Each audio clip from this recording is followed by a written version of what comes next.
My ideal athlete is like hungry to get better, coachable, for me, competitive. I don't think getting on the podium is like something that I would come away from and be like, yeah, that checked my competitive box. No, I want to win the CrossFit Games. Okay. All right. My cold plunge isn't even filled up right now. So that'll tell you that that's not, it's not a huge component of my recovery. The group of people that I'm coaching now have an incredible amount of talent. And like, you know me, I believe in people. That's my other superpowers. I believe in people even when they don't. And I see so much potential in the group of people I'm coaching right now. And it's one of the things that I enjoy the most about coaching is going. I love competing and I love coaching people to compete to their best. It's like up there near my top experiences in life.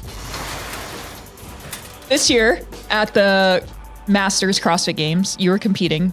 And I was there coaching, and one of your athletes, well, I guess he's kind of our athlete, was watching you do the workout with the rope climbs, the snatch rope climb. And afterwards, he came over to me and he said, man, he just walked everyone down in that workout. And this is a very high level athlete. And he was so impressed by how you out strategized everyone on that field. And would you finish that workout? Second. Yeah. So you like, I got a lot of seconds at the games this year. That's all you need, right?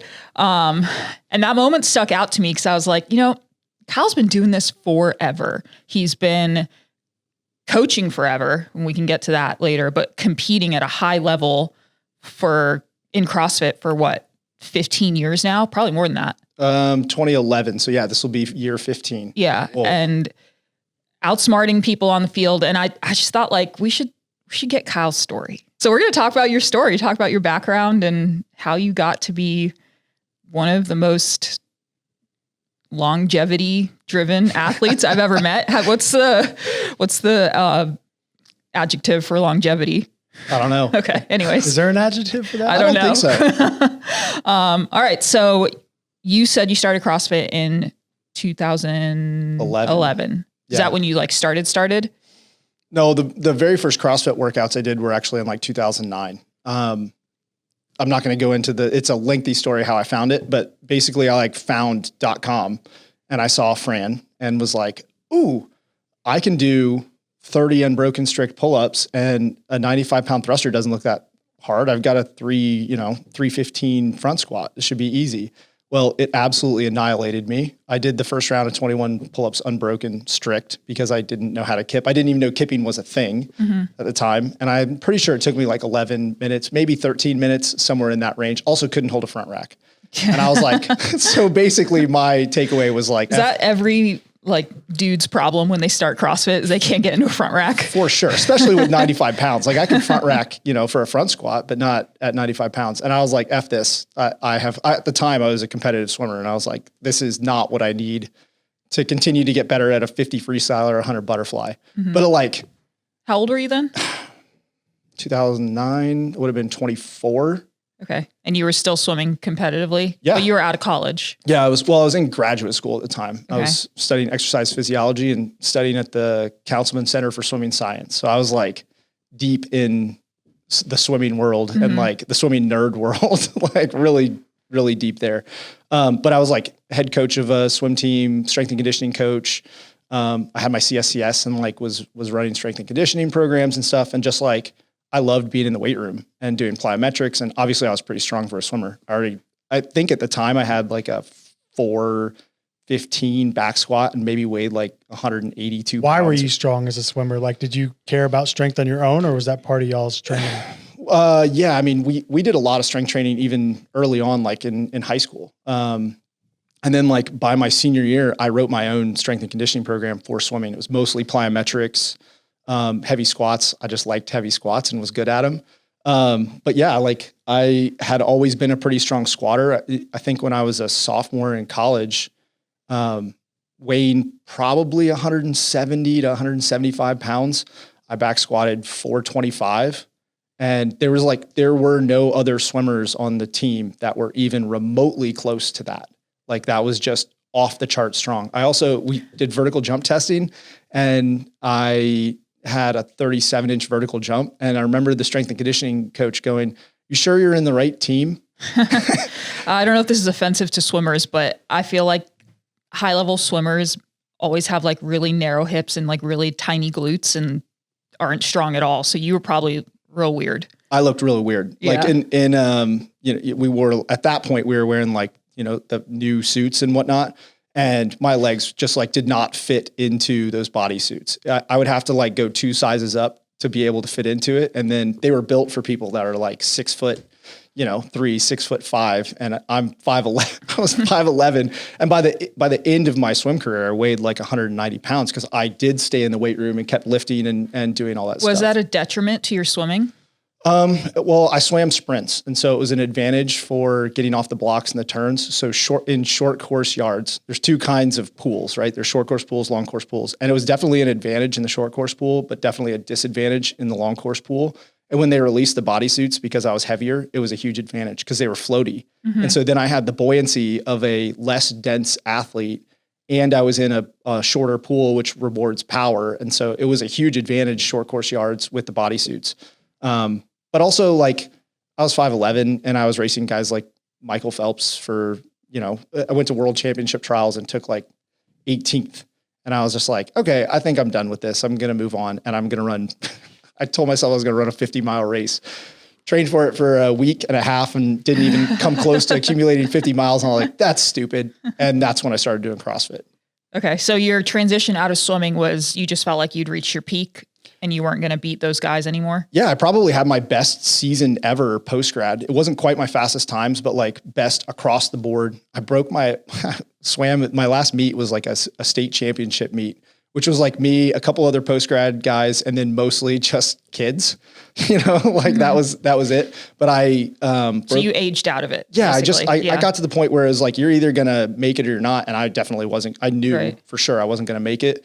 So you trained to do an ultra for a week and then you quit, and then you started CrossFit right away from there? Right away. Haley and I, we'd moved to Charlotte, and I wanted a place that I could continue to work on Olympic weightlifting because I was a strength and conditioning coach and working with strength and conditioning with swimmers. I wanted to refine my Olympic lifts so I could teach them better.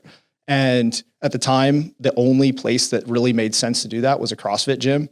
And when I went in, they made you do your, intro workout. And this one was crazy. It was like, I don't even remember exactly, but like 3 rounds, 400 meter run, 21 pull-ups, 21 push-ups. Then like 400 meter run, 15, 400 meter run, 9. And I did the same stupid thing that I did when I did Fran many years, but 2 years previous to that. I did the strict pull-ups unbroken. And there was a guy who was there, Preston Austin, who had just finished second at sectionals. So this was like, think way back, mm-hmm. Before there was like regionals even. He had been like a huge player at the sectional CrossFit level at that time. He watched it and was like, hey, you're going to be my training partner. And so my introduction into CrossFit was basically just being like dragged in by someone who was already elite essentially mm-hmm. for the sport at the time. Now let's keep in mind, it's like 2010, 2011 range, but I just had like the best like crash course for competing possible at that time. Like, hey, Kyle, you suck at double unders. Like you have to get better at double under. I wouldn't have known that because I was just like, I wasn't even doing it to like be a competitive. Right. That's what I was going to ask is, were you wanting to compete at that point, or were you just like walking in and doing what you were told? And then at that time I was just walking in and doing what I was told, but luckily I was being told by someone that had already I think he had already been involved in CrossFit for like 6 years. So what made you cross over from that mentality to, I want to compete in this? It was really easy. I watched the 2011 CrossFit Games, and it was the very first event, the swim, run, air squat. Hey, I can swim. You remember Annie doing the air squats with her hands on her knees? Like, I don't know if you've ever watched. I don't think I've ever watched those. Chris watched. I watched that and was like, I could crush these people. Because in that event at that time, because of swimming, I would have annihilated them. And then I just neglected to like think about the remainder all the other stuff. The other stuff. But I was hooked. I watched that and was like, I'm in. Whatever this sport is and becomes, I'm 100% bought in. And then, man, it snowballed fast. I bought a CrossFit gym that existed. Oh, that's the owner. That's quite the leap. Yes, it was. And hired Preston as the head coach. And Nice. we just were like, I don't know, we just got after it. And so that was like 2011. So that was probably like May of 2011, bought the CrossFit gym in November, did the open, qualified for regionals in 2012. Like yes, I was really fit and really strong coming in. I could run a 540 mile the day I walked in there. You know, I back squatted, like I said, 425. I could deadlift in the 500s. My shoulder press was pretty pathetic. It was like 155. But as a swimmer, we didn't ever do shoulder press. Mm-hmm. But my bench was like 335. I was pretty damn strong. And I was really fit. I could do a muscle up the first time someone showed me one. I had like 150 pound weighted pull up from all the swim training that we were doing. So like any pulling was the easiest thing in the world for me to do. All pressing was terrible. I couldn't do a single strict handstand push up. So during that period of time, because I also want to talk about your professional career as we go through this, what were you doing work-wise? Well, prior to owning the CrossFit gym, I was a swim coach at a place called Swim at Carolina. And I worked with a huge range of athletes there, from, 11, 12-year-old swimmers, which they're so much fun to work with. I love working with kids, all the way up to Olympians. And I had the opportunity to run strength and conditioning for a portion of the Olympic training group there. And so when I bought the CrossFit gym, one of the things that I started doing right away was just running their strength and conditioning at the gym. Mm-hmm. And there was a group of 3 of them that were training there that, man, it was so much fun. But it really gave me a lot of freedom that you wouldn't have in a normal like strength and conditioning facility, because it was big, open CrossFit space with all of, classic CrossFit equipment, ropes, rowers. This is pre-ski erg, but like rowers and stuff that actually could potentially have some really cool transfer over for swimmers. We were able to do some really cool stuff where I was doing like key position analysis on starts and stuff like that. And I think way, way, way ahead of the curve, strength and conditioning wise for swimming. I did not have them doing CrossFit, to be clear. So that's what I was doing. And then at the end of 2012 season, I decided I was just going to run my gym, because I saw I saw the growth upside of CrossFit because of when I was in there. I was like, man, this is going to be a big deal. And we got in at the right time, grew it at the right time. The problem that I had, and this, I hate the way that this sounds, is that I really, really like working with competitive athletes. Mm-hmm. And when I was coaching in the CrossFit gym, obviously not everybody was that, but I created a very competitive environment inside the gym, really pushing people to like build the skills that are necessary to be CrossFit competitors. Mm-hmm. And like I led from the front. I mean, by 2013, qualified for regionals and finished 4th. Like I was 1 spot away from qualifying for the games, 1 point. And just like tried to lead from the front like that for the entire gym. And I did that. And then, man, around that same time, 2013, I met Max and went out to a seminar that he was giving on CrossFit training. Cause at that time I was like consuming every piece of information that I could. Like I'd already finished my graduate work in exercise physiology. I'd done all the strength and conditioning certs. Then I transitioned into CrossFit, and I was taking like every CrossFit cert that they had, just trying to figure out like what systems are working. Then I discovered OPT, before OPEX, started consuming that and like getting into I took all the certs there, and then I found Max and went out to the seminar, and he and I just That's when he was at OPEX. Yeah, it was when he was at OPEX. So I went out to a seminar that he was putting on in Phoenix, and man, I sat in that room, and it was like the things he was saying, it was like he was just directly saying them to me. It was like they were just jiving exactly with the model that I had been creating for how to train for the sport. And he and I started talking afterward, and he was like, wow, like you and I are like on the same wavelength. And I was like, my first thing was, will you coach me? Because I just finished 4th and I've been in the sport for 1.5 years and I need help. Like I'm not entirely sure, like what I've done has worked, but like, I don't know what part of what I've done has worked. Mm-hmm. And so I need help there.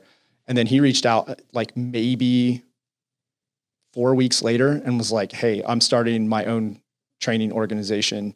do you want to work with me? And I was like, hell yeah, I do. Let's do this. And so that was early 2013. And so I just I'd been doing individual coaching, and I've done personal training and strength. I've been coaching for a long time already at this point. But I had not done any remote coaching at that point. It had all been in-person, personal training, strength and conditioning stuff. But I just kind of got dropped into it. Had you worked with any competitive CrossFitters at that point? Yeah. I mean, at that point I was coaching Preston, who full circle. The role switched. Yeah. Well, I mean, I just had so much experience in coaching already and working with high level athletes in other sports that like those things just played well into coaching CrossFit. But no, I hadn't really other than myself and Preston, I hadn't really worked with any other truly high level CrossFitters at that time, and got into it very quickly. Had a handful of like the regional, which would be like a semifinal level athlete. Now, got a handful of regional athletes, and just like things took off, and trial by fire, but learned the systems really quickly. And then within a year and a half, Max and I were like, we're going to create some education. We're going to start teaching coaches some of the systems that we're using. So he and I started building our original like exercise physiology course, which was like a exercise phys crash course for CrossFit coaches. You know, I built out the entire, at the time we didn't call it a conditioning course. We called it our energy system training course, but built out that entire energy system training course, which I just found out. I did a podcast on Stimulus Matters with Mike Allen from AOD, and he's still using the energy system heart rate zone training chart that I built for that course in 2014. He's like, I don't know if you've ever seen this. And I was like, Mike, I built that. At that point, was it just you and Max, or were other people on board? Adam had been on late in 2013. I think Max had just massive demand for coaching, and basically he was just trying to serve that need by bringing coaches on. And then Brannon was brought on, I think 2015, the next year. And then Mike, what was that? Evan, I think was 2016 or 2017. And man, Evan was hugely influential in helping me organize the information that I already had in the sport. Like I had all of this, you know, all these frameworks from graduate school and understanding physiology and working in energy system sports and working in strength sports, but no framework for applying it consistently inside the sport, or like understanding how, when you mix these adaptations, they might change. I had ideas, but Evan was so instrumental in making that like systematic for me that it really just Evan being around and kind of like, and you were around early with Evan here. It was like, we were just learning through osmosis. Like we were just absorbing the information that he was putting out and like taking those systems, and I was trying to poke holes in them, because that's how I work. I try and find the flaws in everything and then figure out how to upgrade them. So it was like that period of time. So like right when I moved here, 2015 to like 2018, 2019 was just like Max brought in all of these coaches, and we were just like pouring gasoline on the fire and learning systems and building how we worked with high level athletes and but and from things like that. Athlete standpoint, you had a period of time where you stopped competing, right? Yeah. So I competed all the way until the 2015 season. 2015 Super Regional in Atlanta was my last like individual regional. Why? Well, we had another kid, and it was just like it was just too much. One was so manageable, and two, all of a sudden, you know, you're playing man-to-man defense with your kids, and your second one's spicy. She is. She's super intelligent. So, and she has been since Bia's been around her a whole bunch. She's been super smart since she was little, and as a result of that, like you can't get anything past her. Like you got to fight your battles, and that was, I don't know, it was just too hard early on. That first, like, you know, the first 3 years. So what was that like from someone who had been competitive your entire life, and you're very like, the times that I've seen you do CrossFit, you are doing it for a purpose. You're not, I think we've talked about this before, you're not like an exerciser. Like you are a chasing goals kind of person. So you went from swimming your whole life to being really good at CrossFit basically immediately. And then, like you said, you were one spot away from the games, 2014, 2015. I'm sure you were in the hunt at regionals, and then just nothing. What was that transition like for you? Well, I had said this to Adam, and Haley, and I told a handful of people, but I was like, I'm taking a break. I'm not retiring. Was Adam your coach back then? No. Okay. But Max was my coach all the way through the end of my like regional, like when I was trying to make it to the games.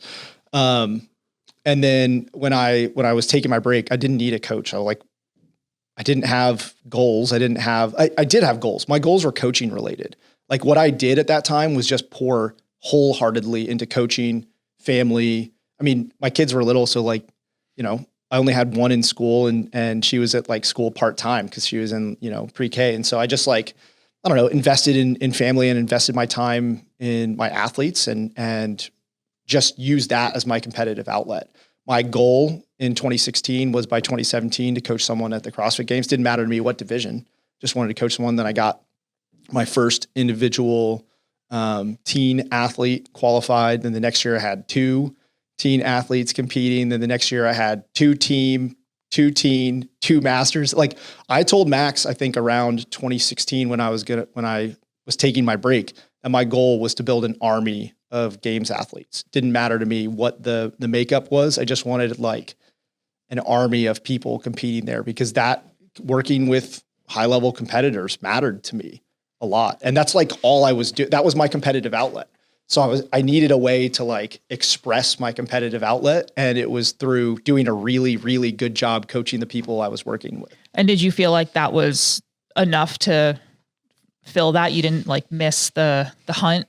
Yeah, I think I struggled a lot in that time figuring out what to do with my own physical training. And I did train, but I also I was pretty beat up from the few years of competing that I did because the training systems that we had like 2012, 13, 14, 15 were very different than the way that we train people now. Like we were still very much in like the wild west of just like volume is king. And if I was bad at front squats, I just did metcons with front squats all the time.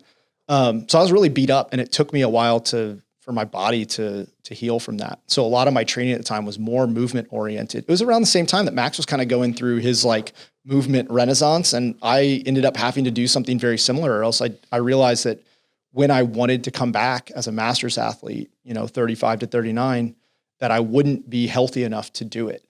And so that's really what training looked like for me. And I kept that in the back of my mind the entire time. Like I am going to come back.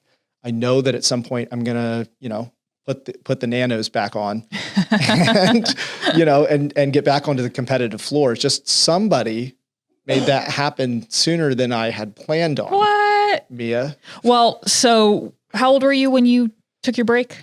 36. I did the Open in 2016. No, not 36. I was 31. I did the Open in 2016. And your plan was to come back when you turned 35 and Yes. charge into the Masters field. Which I knew that I was going to need an entire year to prepare for, to be able to compete in the way that I wanted to, because that is something that's really important to me. I'm working with a mental performance coach right now, and I'm loving that process. But one of the things that's been very clear to me is I love competing.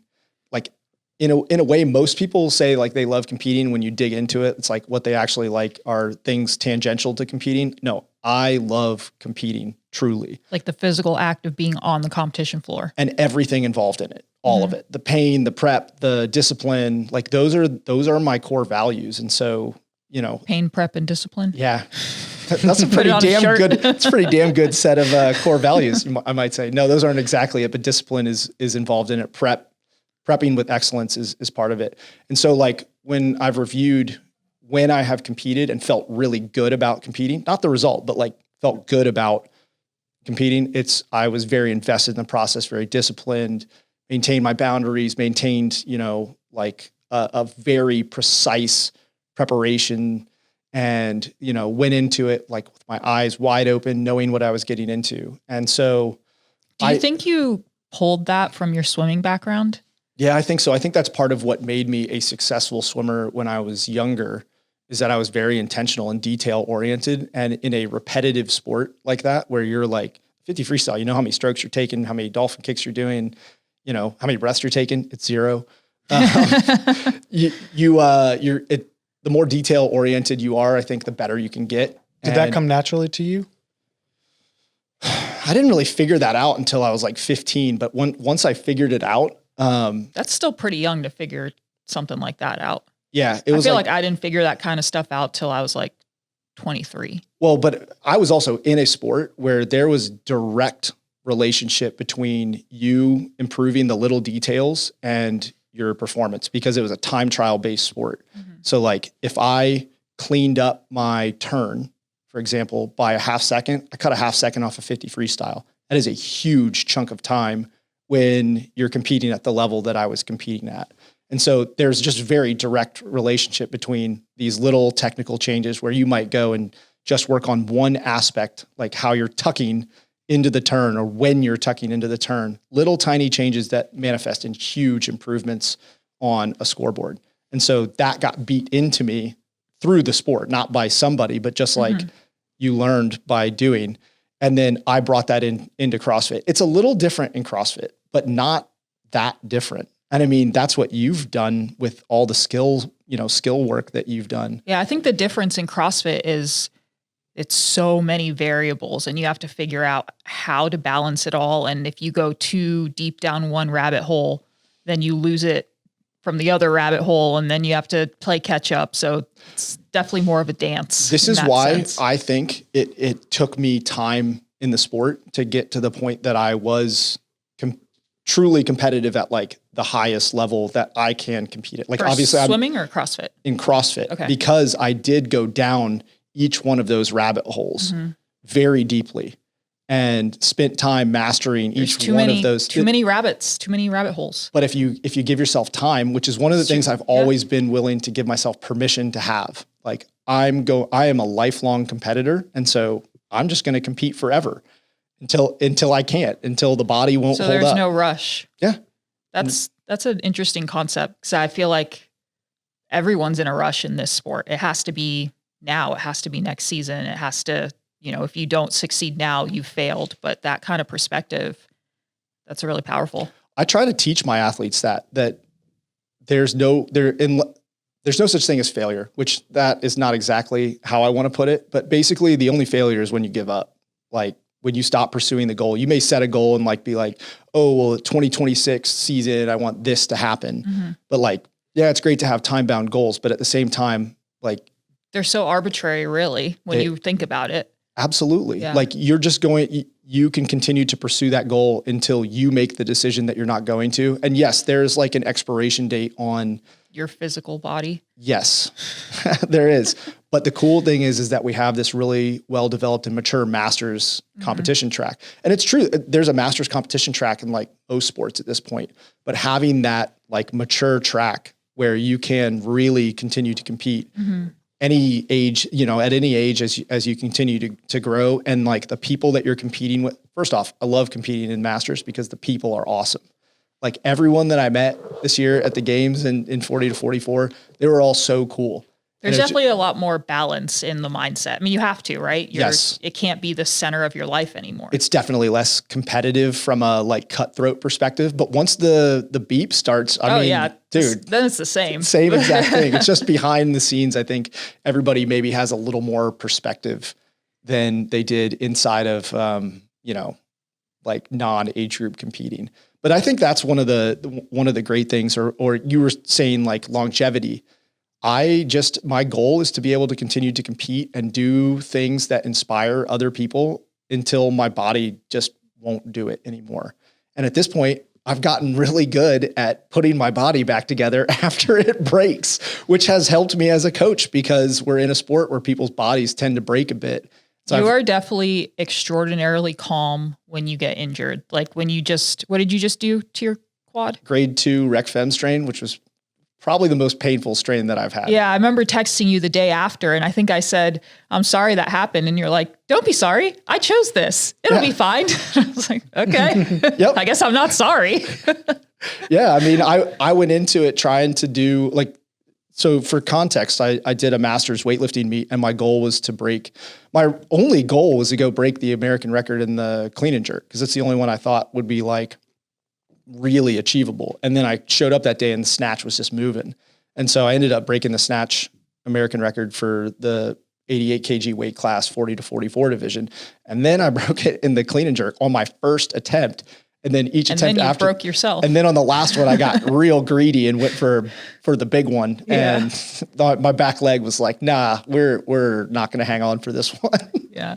Okay. Let's go backwards a little bit. Yeah. So you're in this gap of you're not retired. You are rebuilding for masters. You're chasing your coaching goals of creating your army of games athletes. And in that period of time, you started coaching me. Yeah. Yeah. Which was just a joy for you to it take actually on. Was a joy. You were very coachable and easy to work with. So I think if you think about it, you could sit down and you could define what your ideal athlete is. My ideal athlete is like hungry to get better. You checked that box. Coachable. You checked that box. For me, competitive. You wanted to compete in the sport. Checked that box. Okay, I'll stop there. The emotional side of it. maybe a little bit less, but also at the same time, like, I mean, this is something I've been trying to do a better job of, is evaluate my athletes, like mental and emotional skills early on, like through questionnaires and things like that. And had I done that, had my coaching systems now existed, then I think that I could have helped you even more, even faster. But that's beside the point. Maybe I helped you build that system. You're part of why I had to build it. Yeah. This is a nice giggle. Anyways, so you took a pivot in those years in your competitive pursuits, and you went team with me. Yeah. And Mike and Brandy. How was that sort of shift? Because you had never done a team sport, right? I mean, I guess swimming is not really, but we did like relays, but even then it's like individual time trials. And like some of CrossFit is relays, but like synchro is something completely different than that. Well, there's also like I guess a relay in swimming, if one person loses, everyone loses, but you still have your other races that you can succeed in. It's like, we're all going to fail or we're going to succeed together here. There's no other outlet for it. And you gave up your first year as a master's athlete. My second year. So, technically my first, because my first year was the COVID year and they canceled the master's games. So that was just like, okay, well, you don't get to compete. All right, we're going to move on. Yeah. No one gets to compete. Yeah, no one gets to compete unless you're an individual and you're going to do it in your own gym. Yeah. But yeah, so that was the first year. So I gave up the second year as a master's athlete, which looking at the games programming that year would have been a pretty good one for Kyle to go individual. Whoops. That's all good. I got, you know what? Now looking back on it, it was an amazing decision for me. First off, I work with team athletes. So like I gained from a coaching perspective, I gained all this experience in how to operate. Trial by worm. Yeah. In how to operate inside of a team environment, how to write better team workouts, what the demands of team training are like, what not to do in team training, what to do in team. Like it was a fantastic experience. And I loved competing with you guys. Like having never done, I did team sports as like a little kid because I grew up in that, generation where I did every sport.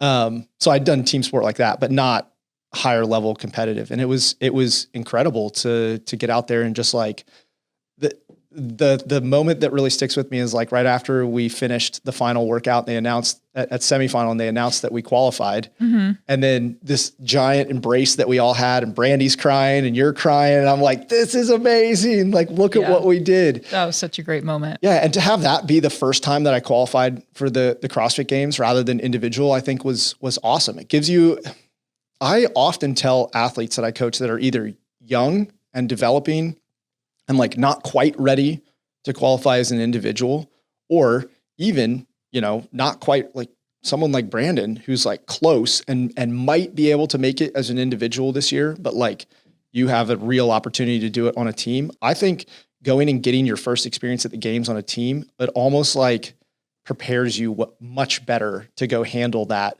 as an individual. Cause then you start to understand the chaotic nature of competing at the games. And I don't mean that lightly. It is. definitely unknown and unknowable, meaning like you don't know what workout you're walking into. You don't know if you're going to have an hour to warm up, or what did we have for that final workout? Like you don't even know 2 minutes to warm up. The equipment that's necessary for you to warm up. You don't, like, we legit didn't know the workout 3 minutes before we walked onto the floor. So like having that experience makes it so that when I go compete at the age group games where we do know all the workouts, or maybe we don't know the last one until the last day, it's not that big of a deal, because at least they're like, it's not an organization thing. They're just like, they've got to communicate it to 700 athletes. And so they got to tell everybody earlier.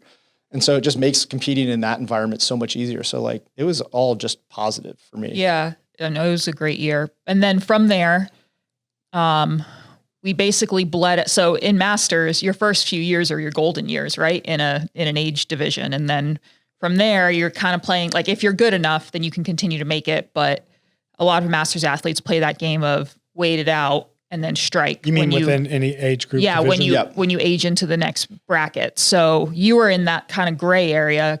Yeah. Like upper 30s. Where was your head at that point? Yeah. So I just decided I was going to keep competing. But I did it in a way that felt very sustainable. I'd have good real off seasons where I wasn't just like crushing myself over the summer if I wasn't, because, okay. So just to back up, my 37-year-old and 38-year-old season, I missed qualifying because they cut it down to 10 athletes. Oh, right. And I missed qualifying for the games both of those years. I finished 12th and 13th out of the 10 that they would take.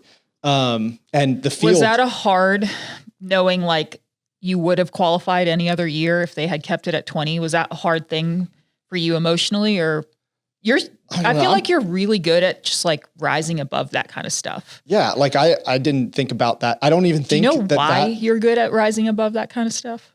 No. It's so easy to dwell on something like that. Like, I remember like in the teams, they were also cutting it down, and then it's like, oh, well, if we would have last year, we would have made it. So like, this is unfair. Like, how do you fight against that kind of mentality? I think even if I had to think back to it, it's like high school swimming is probably when I started to develop that mentality. And it was just like, I just wanted to focus on the things I had control over. And I don't have control over the decisions that CrossFit makes on how many athletes they're going to bring to the games in a year. Like, I have zero control whatsoever. So why am I going to worry about it? This is where the benchmark is now. I got to be top 10. Do you think it also has to do with your perspective of, I'm going to do this for a really long time, so if I don't make it this year, that's okay?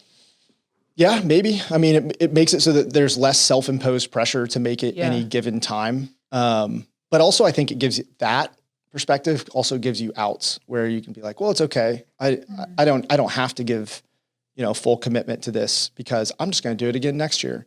So I think it's dangerous, and you've got to really create a good balance between like just being okay with whatever happens and also being emotionally invested enough to like really give everything. And I think I've been on both sides of that balance where I have been, fully invested, and I have also used my like, oh, well, if I don't make it this year, it's not that big of a deal. I've used that as almost like a crutch or a safety blanket to prevent me from, really doing everything that I'm capable of. I will say this, that I think athletically and physically, I have really only scratched the surface of what I'm capable of. I don't think that my ceiling is higher than it was when I was younger. I just think that there is when I look back, there's no point that I'm like, oh man, I was fully invested at this point and did everything that I could to maximize my physical potential. And do you think that's more of a life balance thing? Yeah, for sure. I mean, I've got a lot going on. I got a family. I got a big coaching roster, like got bills to pay. You know what I mean? Like, there's just a lot of other responsibilities that you have as you get older. I mean, I'd say probably the closest to me being like fully invested in something was probably my senior year in high school. But it's really easy when you're in high school and you're like, mom's cooking your meals and doing your laundry. You know what I mean? Like, I showed up for practice. I did practice, went to school, did my practice again, did my strength and conditioning, went home, ate and slept. Like, it was easy to be fully invested and not worry about anything else. And as an adult, that's a lot harder. Yeah. So you finally qualified. the last year of the age bracket, right? Of being 39 or 35 to 39. Yep. So what was that like? Hard. I knew. So when they did you feel like the grandpa? Yeah, I in did. The group? Yeah, for sure. And I tried to keep that thought out of my head the entire weekend because, again, I didn't want to use it as a crutch to be able to say like, yeah, well, I'm the oldest person here, which I actually wasn't. There was one person that was like 10 days older than me. But yeah, that was tough. Like, there's a scene in I think it's Superbad where they're like, he's so fast. That's how I felt all weekend. They're all just so fast. I mean, Will Morad is the one who won the 35 to 39. And I remember we were talking about strategies and stuff before the workouts, and he would say something about his strategy.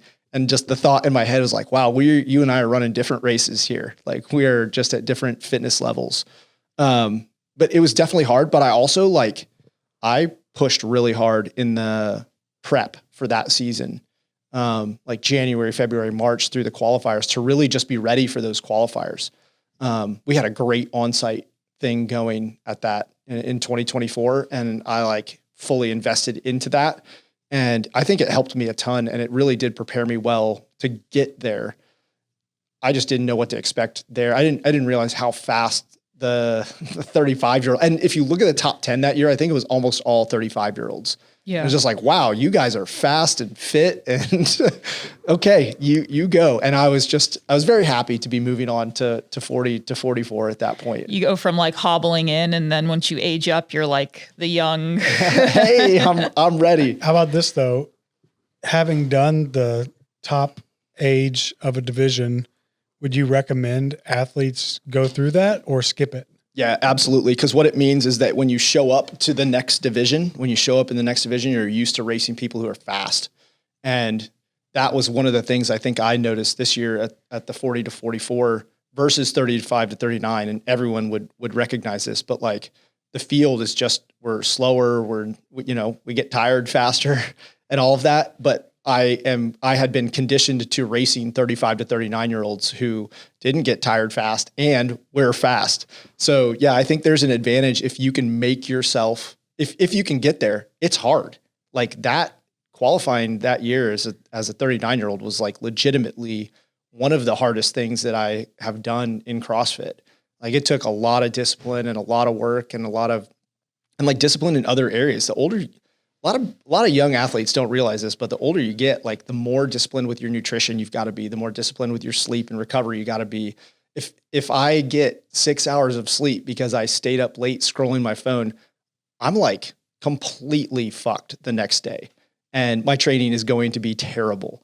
And when you're 23 or 26, you might be oh, I'm tired, but your training quality doesn't decrease in the same way.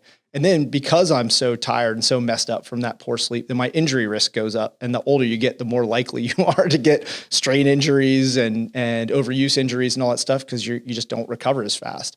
And so I think it requires even more discipline than it did when I was younger, where there was just more tolerance to, I don't want to say poor lifestyle, but poorer lifestyle choices. Yeah, for sure. I mean, I have a rule that if I don't sleep more than 7 hours, I don't train. It's too risky. It's not worth what could happen. If you have kids, that might be impossible. Well, there's a difference between training and exercising, right? Yes. Yeah. You can still go do some zone 2, go on a walk, do some easy light lifting, but hard training, I don't want to. I've seen what's on the other side of that door, and a tweak now takes a really long time to recover from compared to even 5 years ago. It does. We could do a whole podcast on what are all the things that you've realized as you've gotten older. But yeah, I think really dealing with some of the recovery aspects of it has been such a huge shift for me, and just changing the way that I eat and the way that I sleep and the way that I protect my training time and things like that. And I actually need 15 minutes at a minimum to be ready to work out now versus when I was younger, where I am notorious for just not warming up and just walking out and be wall ball, let's go. So now you're 41? I'll be 41 this season. Yeah. What are some of the recovery pillars that you have for yourself right now? I know you have the sauna and the cold plunge at home. Well, how often does that stuff get used? My cold plunge isn't even filled up right now. So that'll tell you that that's not, it's not a huge component of my recovery. The sauna is, but I use a sauna less as like a recovery tool and more because my training time is limited, since I've got all these other things that I've got to do all the time. I like turn it on before I train, and then I train, and then I immediately get in the sauna right after. And I'll only be in there 10, 15 minutes, but getting in after a workout when you're already sweaty and already hot is completely different than like starting from room temperature. And so it takes me like 12 minutes to even start sweating. Right. Yeah. And so if you go in there, like this morning, I did a biker run piece and then I got immediately into the sauna and I was like already pouring sweat. You get hot fast, but there's some interesting research that sauna after exercise is probably the best time to use it, from like a blood volume adaptation and heat tolerance adaptation, which is really important for me. My body for whatever reason doesn't like exercise in the heat. So that's a part of it. And that right there, just like the recognition that I know at this point that my body doesn't tolerate exercise in the heat very well. Those are some of the things that like you gain when you've competed in a sport for 15 years. Like I know that and can deal with it. Other recovery pillars, sleep is incredibly important. I protect sleep like it's my job, but it's really easy because I got to put my kids to bed and then I go to bed. How much do you shoot for each night? I operate really well at about 7 hours, 7 hours to 7:15. And I operate extremely well. And I'm really unique in this, I think, but like my internal clock is like clockwork. So I get really tired at 9:45 and I wake up at 5:58, like that every day. It's just like, boom, I'm awake and ready to go. So I stay on top of that. Then other recovery pillars, like I think one of the most important and one of the things that's been my competitive advantage, maybe I shouldn't tell all the other masters athletes, but nutrition is just staying on top of being fueled before, during, and after every training session. I basically, like, if you look at my eating day, I have these like, if you looked at it like charted, I have mountains where my training sessions are of carbohydrate, where it's just like, I'll have, not that much at breakfast, then around my training session, big spike of carbohydrate, and then afterward, big spike. And then it just goes, nice and steady through lunch. And then before my training session again, boom, I'm going back up, bringing carbs back up really high during the training session, and then get them back in after. And then dinner is just kind of normal. And I've found that the older I've gotten, the more important it is to respect nutrient timing and really take advantage of that. So that's been really important. And then just making sure I'm never underfueled for a training session. Because the older you get, the less well you adapt to training. And if I'm showing up to my training sessions underfueled, then I'm just adding stress and potentially not adapting to what I'm doing. And you like those things, those adaptations they're like gold when you're old. So they're gold when you're old. So this past year was a big year for you, both as a coach and as a competitor. So you qualified the year before, but I feel like when you qualified for the 40 division, you were like in the hunt, you were going there to make a stand. And then also, I think this is correct, Toby was your first individual games athlete? No. Josh Miller, 2019. Oh, right. All right, I'm wrong. But yep, had Toby, had Alexis this year. That was a big year at the games. It was just a lot. There was a lot going on at the games this year. The games were before the Masters games, right? Correct. So how did that work for you, that balance? Did it not work? Yeah, I didn't train much. And I mean, I'm fine with it because like coaching, in the end, coaching's my like number one priority. And I still trained while I was at the games. I mean, there was a little, hotel gym and I would go up there and put the pin on the max on the leg press and do sets of 10 until my legs were shaking. And then I'd go do leg extension, leg curl. And then on the next day I'd do a little bit of, Poliquin 6-12-24 bodybuilding. This was at the hotel gym? Yeah. Y'all had a nice hotel gym. Yeah. It was pretty sweet. They had, it wouldn't be one that you want to do a bunch of CrossFit in, but I was doing enough stuff to like maintain some adaptations. I went for a run between sessions one day. But like, it wasn't what I would want to be doing. It's not what you think when you think games training. Yeah. 3 weeks out from the CrossFit games. In fact, my entire preparation for this year was not what you would think it was for someone who took 5th at the Masters games. Like I didn't train that much. just as a result, I tore my hamstring in the end of May. And so basically June was mostly rehab. And then July, I was running a camp, getting people ready for the games. I was at the games for a week beforehand. So like I was running a little bit, barely, getting some little tiny sessions in here. I think I squatted once somewhere in that week. And then I got back, and like, if you coach the games, you got to recover for a couple of days. Like, it's mentally draining. And then, I was like, okay, now it's time to ramp up. You're 2.5 weeks out. Then they release the workouts, and it's like, well, now you're just testing specific workouts. So it was not the best preparation, like, especially for someone, who really cares about the quality of their prep. Like, preparing with excellence is important to me. I knew that I hadn't done that going in there. And so I had that always, there's some seasons where you're competing and you're standing on the start line, and there's like, you just are confidence.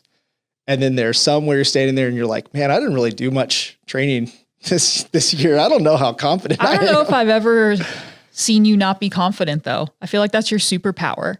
Nah. It's like, you just always exude, I've got this. Yeah, but it's also different. Like, you were interacting with me on a team where I always look at my role on the team as like team morale guy, because I can do that.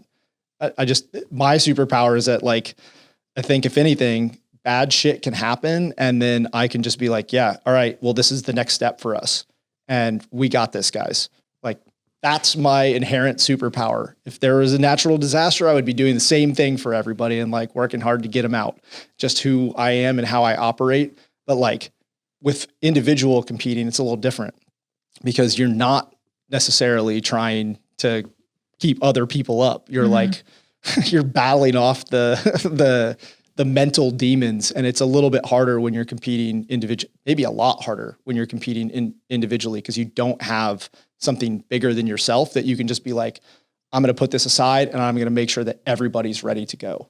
Yeah. So what's the goal for this year, both on the Kyle Ruth competitive and the Kyle Ruth coach competitive side? Well, it's funny. I just went through and did all my goal setting stuff, since it's the beginning of the year and, it's important to do. And I wrote down a couple of goals. One of them, I started with, I want a podium at the CrossFit Games, but I don't think that's really what I want. I think I want to win the CrossFit Games. Okay.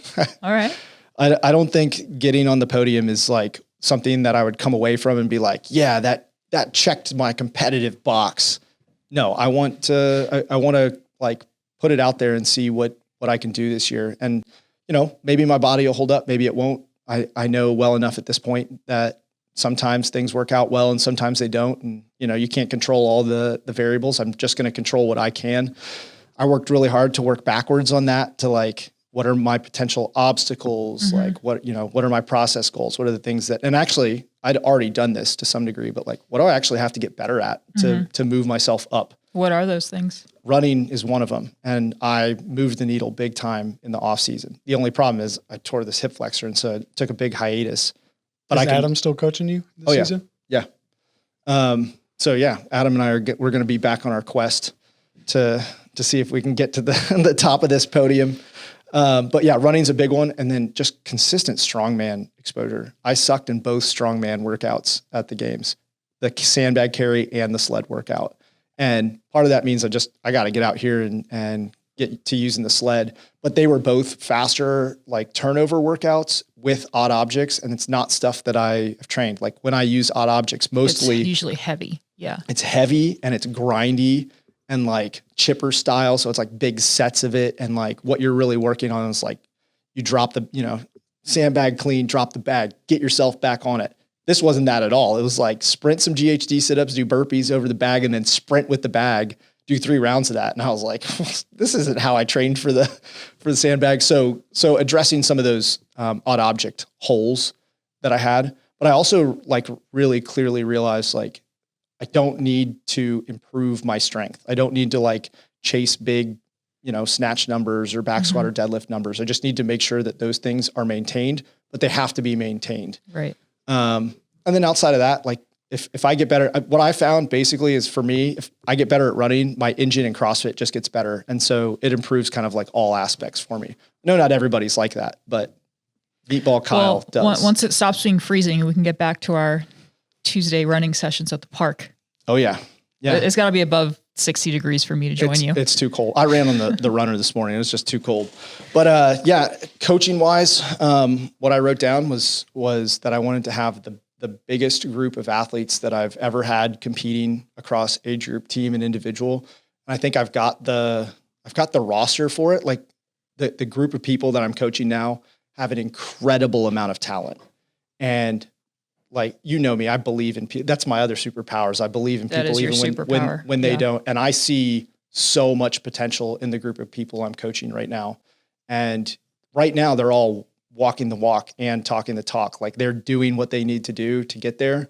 And so I'm really optimistic. But like I said, you can only control what you can control here. And, you know, things happen in seasons. So like, it looks great right now, but will it look great, you know, in late July? It might be a completely different thing. So we have to wrap up soon because me and Mia got to do something else, but I had a couple coaching questions. I know your roster now, especially of high level people, has gotten bigger and bigger. This past year at the games, you had Toby, Alexis. Was there someone else I'm forgetting? That was it on the individual side. Then I had a handful of age group athletes. Okay. Dana, who, you know, podiumed, and then a couple more. Well, what I was going to ask is, what's your view on being an on-site during competition coach? Is that part of the game that you enjoy? Oh yeah. Feel like you're learning on that end? Is it No, I'm not. I've been an in-person coach. I've coached in person since the very first sport I coached. So I've been doing it for 20 years at this point. So it's not, I'm always learning, but it's not like a skill that I'm just developing. Like when I was coaching swimming, we had meets Tuesday, Thursday, Saturday, every week. So I did so much in-person coaching and got so many reps of helping people, you know, develop. And that was, they were high level competitors. They're just in a different sport. So like the soft skill set that you use to coach competitors in person is the same across sports. And so it's something I've done a lot of. And it's one of the things that I enjoy the most about coaching is I love competing and I love coaching people to compete to their best. It's like up there near my top experiences in life. And I'm sure the superpower you listed of this bad thing happened. Okay, this is what we're doing next. That I'm sure that goes far in that in-person environment for you and your athletes. I mean, you have to be able to do that in the sport like CrossFit because, you know, you have 10 events over the course of a weekend. And if you have a bad one and you let that derail you, you have to minimize that emotional toll. Yep. Yeah. And I mean, there's different ways to leverage it. Like it's not always just move past it. Sometimes it's like get pissed about it and use it in the next one. But you still have to figure out a way to either move past it, leverage it, or it's going to completely tank your weekend. And you have 10 scores, there's, you know, 1,000 points available in a CrossFit weekend. And one event isn't going to prevent you from achieving your goal, but one event and then sabotage, you know, snowballing into the next one and the next one and the next one, it does sabotage your weekend. So, you know, I think that's a huge part of that. And then the other one is believing in people. And especially when after they have a bad event, which obviously you're trying to prevent people from having a bad event in the first place. Like in the ideal world, they go out there and they crush everything meets their expectations. We don't live in the ideal world. And so reminding them that I believe in you. I believe in what we set out to do. We're going to go out here and, you know, do everything we can to turn this around. And that really does help people to some degree. My other question was going to be like, with that high level athlete, you had, like, for instance, Adam handed off Alexis to you. You're now coaching Sarah Sigmund's daughter. So she used to be with us for a while. She's bounced around. What I was going to get at was, like, from a coaching standpoint, do you have a preference or do you get more satisfaction out of building an athlete kind of from early on to being at that high level? Or do you get just as much satisfaction as taking someone who's already got the tools and you just kind of perfect them, get them to the next level? I think I enjoy both. In the end, I love helping people achieve their goals, regardless of what level they're competing at. Up until last year, my primary experience had just been building people to move to the next level. So, you know, working with people who had only qualified for semifinals and qualifying for the games, or working with people who had never qualified for a semifinal and getting to a semifinal. Like that had been my experience. But like working with Alexis, her goal isn't just to make it to the games. Her goal is to go to the next level, right? To get onto the podium at the games. And it's the same process. Identify where the weaknesses are, make sure that you're addressing those things, continue to build. Like the process of doing that is very similar. And I love helping people find the biggest levers they can pull to improve their performance and helping them achieve their goals. It feels great to achieve your own goal, your own personal, like competitive goal. It feels way better to help someone else do it. And that's why I coach, is because there's nothing more gratifying than like helping guide someone to a goal and then seeing them like having done all the work. And when you're a coach, you're one of the only people that knows how much struggle and how much work that person actually put in to achieve what they're going to do.